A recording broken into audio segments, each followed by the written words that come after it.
I think being Filipino American, it's not. I think it's more of like a spectrum, right? Like you could be very Filipino and a little bit American. I don't know. It's kind of hard to define it. Like I feel like there's a spectrum of being Filipino American. It's not very narrow, right? Like I feel like I'm Filipino American, even though I grew up half my life in the Philippines, and you consider yourself Filipino American, even though you grew up in the U.S., right?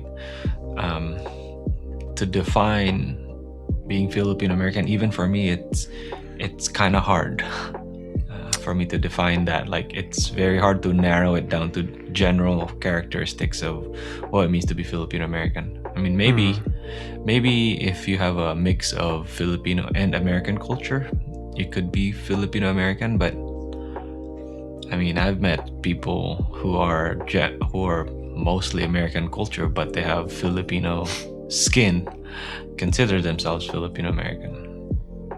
So it's kind of really hard for me to define that. What do you think? So you mentioned a spectrum. Are you thinking like Filipinos on this side, Americans on this side, and then you fall in between?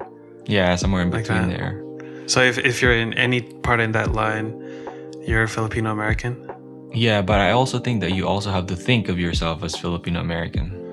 Okay, so I think you that identification probably. Yeah, you have to self-identify as one, because if you don't, then yeah. I mean, maybe I would consider you Filipino American even if you don't consider yourself one. But I think self-identification is important. Oh yeah, that's a good point. Yeah.